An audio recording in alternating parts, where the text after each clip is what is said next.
client came to see me complaining that nothing in her life ever worked out.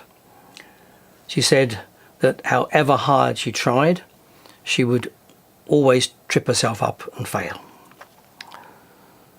Well, some people get in the way of their own progress and prevent themselves from succeeding by making too much conscious effort to change or get better, often out of a fear of failure.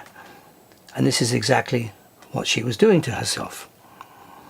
Well, wounds usually heal by themselves if we apply some antiseptic and leave them alone. But this woman was refusing to allow this to happen. Instead, she was trying to control situations that were actually outside of her control, rather than just going with the flow and adapting herself to circumstances. Well, I listened to her talk for almost a full hour, and having no time really to do much with the time that was left, we booked a second session. This was in my home, my house. I then took her into the hallway as if to say goodbye, and I pointed to an oriental rug that I had on the floor, oriental carpet. And I asked her a question. I said, "Can you notice how it changes colour depending on which way you look at it?" So we stood at one end, and the lights could have bounced off the pile, which was lying flat, so reflecting off the flat pile. I then took her to the other end, and we looked at it from the other end, and the colour changed. It actually became a deeper, richer colour. I told her that this was because we were looking into the pile of the rug.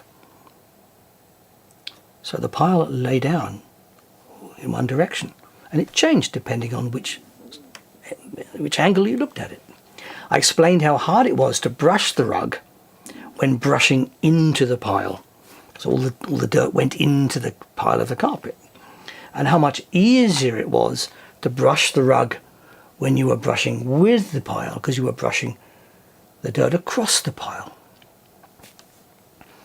At that point, I noticed that the rug had been laid the wrong way round, and so I asked her to help me pick it up and turn it around, explaining that I wanted the flattened pile to face the front door, so that when it was brushed, the dust would be swept out of the house rather than being brushed into the pile of the rug.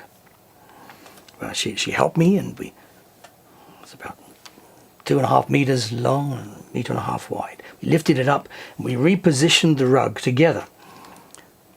That was done. So she said goodbye, and she walked across the rug and out of the door. She called me 10 days later, asking if she needed to come back. I said, "Well, we have an appointment. How are you? What's happening?" She said her problems didn't seem important any longer. She no longer felt depressed. And why? Why did she no longer feel depressed? Well, I said, "I'm not quite sure, but congratulations. And maybe there's a very good reason why your feet face forward."